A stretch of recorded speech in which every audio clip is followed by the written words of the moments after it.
Ketua Majelis Rakyat Papua Provinsi Papua Barat memberikan apresiasi kepada penjabat Gubernur Papua Barat yang telah membatalkan peraturan gubernur dan SK gubernur tentang pemilihan calon anggota MRPB.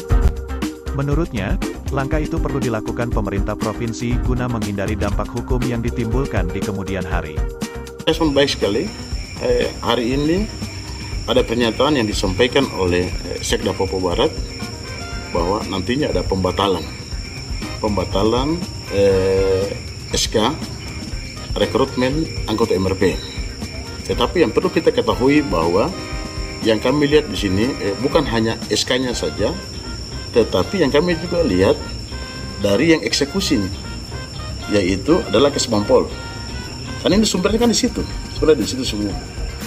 Panitia pelaksana ini kan mereka hanya melaksanakan kegiatan. Tetapi yang menjadi catatan bagi saya bahwa yang perlu kita ketahui bahwa indikator apa pembagian kota dari agama.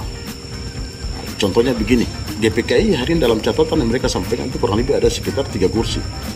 Terus kemudian gereja Pantai Kosta Pertobatan itu ada juga 3 kursi. Terus kemudian Muslim itu ada 2 kursi dan Katolik juga ada 2 kursi. Yang jadi tanda tanya tuh akan masuk lagi jadi 1 kursi, ini jadi masalah gitu. Nah sekarang indikator yang dia pembagian ini itu perhitungannya seperti apa? Jujur hari ini saya ingin sampaikan bahwa kalau hari ini GPKI ya mereka menuntut tidak ada keadilan, saya sepakat. Karena ingin saya sampaikan bahwa GPKI itu 100% itu ada di Pegunungan Arfak. Ada 55% itu ada di Kabupaten Manokwari Selatan. Terus kemudian ada 20 sampai dengan 25% itu ada di Manokwari. Dan ada 20% itu ada di Teluk Bintuni. Dan kurang lebih ada sekitar 2% itu ada di Wandama. Disitulah anak-anak Papua itu ada semua kerja di situ, itu asli, anak-anak Papua asli ada di situ. Tapi kalau hari ini mereka menuntut bahwa mereka punya kota harus tersendiri, saya dari MRP sangat setuju. Saya sangat setuju itu. MRP mendukungnya? Saya dukung penuh sekali. Dan ini harus dirubah. Artinya indikatornya jelas ya? Indikator jelas, karena itu anak-anak Papua semua ada di situ. Itu sangat jelas sekali. Dari dia punya pendeta sampai dengan dia punya jemaat, itu anak-anak Papua semua asli. Itu asli anak Papua itu. Ketua MRPB, Maksi Ahoren juga menyoroti terkait pembagian kuota adat dan perempuan yang dinilai tidak proporsional seperti Papua Barat Daya. Di dalam pembagian ini juga akan saya lihat ini tidak seimbang. Kenapa kita tidak pakai cara yang hari ini di Papua Barat dilakukan? Papua Barat ini kan baru mekar saja, baru kemarin. Tapi secara porsi pembagian ini sangat baik dan sangat bijaksana. Nah, sekarang kalau dia bagi, kayak mana hari ini dapat 2 kursi untuk adat dan perempuan dapat 2 kursi untuk perempuan ya. Indikatornya apa? Indikatornya apa dulu? Apakah jumlah penduduk? Terus Bintuni juga sama, adatnya 2, perempuannya juga 2. Fafak juga sama, indikatornya apa? Apakah jumlah penduduk? Ini salah dan sangat keliru. Kita harus lihat dulu orang Papua ada di mana. Kenapa kita tidak bagi secara proporsional? Kalau hari ini di Kaimana itu ada adat 2 dan perempuan 2, kita harus kasih keluar 1. Kasih ke Pegaf 2, adatnya 2, perempuannya 1. Terus di Bintuni, kalau di Bintuni adatnya 2, perempuannya 2, kasih keluar 1. Kasih 1-nya perempuan ke Wandama. Kalau di Fakfak itu ada adat 2 dan perempuan juga 2, kasih keluar 1. Kasih 1-nya masuk ke Kabupaten Manokwari Selatan. Ini kita pakai secara proporsional. Karena saya ingin tanya ke orang, indikatornya mereka bagi 4, 2, 2, 2, 2. Sedangkan mereka tidak tahu, mereka tidak sadar bahwa untuk Katolik dan agama khususnya Muslim itu semua ada di selatan.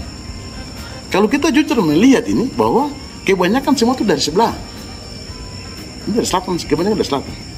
Oleh karena itu ya, saya sepakat kalau hari ini besok pembatalan SK, terus kemudian kita revisi ulang, ini harus kita pakai. Kalau tidak, tetap akan jadi masalah. Atas dasar kejanggalan itu, Ketua MRPB berharap perlu dilakukan evaluasi secara menyeluruh, baik Pergub, Timsel maupun pihak Kesbangpol sehingga output yang dihasilkan sesuai dengan harapan masyarakat. Itu saran saya kepada pemerintah untuk segera kita melakukan evaluasi secara menyeluruh. Bukan saja kita evaluasi dari tim seleksinya atau panwasnya, tetapi kita harus juga evaluasi inspektoratnya juga, Kesbangpolnya juga kita harus evaluasi. Karena tiba-tiba ada masuk di situ ada berdiri sendiri itu advent itu, ini siapa yang masukkan? Ini siapa yang masukkan ini? Ini kan baru terjadi aneh sekali. Terus kemudian kita masukkan advent di situ, maaf. Advent ini ada di mana? Dalam arti dominasinya ada anak UAP ada banyak di mana? Ada di situ atau tidak? Seperti itu. Kenapa daripada kita masukkan advent, kenapa kita dekat GPKI sendiri? Nah, itu yang salah saya lihat. Jadi saya berharap bahwa evaluasi dan pergantian ini saya kira wajar dan segera dilakukan. Bukan hanya untuk tim seleksinya dan panwasnya, tetapi ganti juga Kesbangpolnya juga. Itu harus diganti. Semuanya harus diganti. Artinya supaya semua ini bisa berjalan normal. Kalau tidak ini akan jadi masalah terus. Akan jadi masalah. agar tidak menjadi masalah di kemudian hari. Agar tidak menjadi masalah di kemudian hari. Karena kasus ini kan sudah terjadi seperti sebelumnya. MRP sebelumnya juga kan terjadi. Ini pengalaman yang pernah terjadi di sebelumnya pada saat ada jadi teman-teman yang dulu yang mereka protes, terus kemudian akhirnya mereka menang dalam gugatan. Nah, yang saya khawatirkan ini juga akan terjadi yang sama. Dan ini jebakan. Dari awal saya sudah sampaikan, hati-hati. Jangan sampai ini jadi jebakan untuk Pak PJ Gubernur. Dan saya sudah ingatkan juga hal ini kepada Pak PJ Gubernur bahwa hati-hati. Jangan sampai ini jadi jebakan kepada pemerintah. Seperti itu.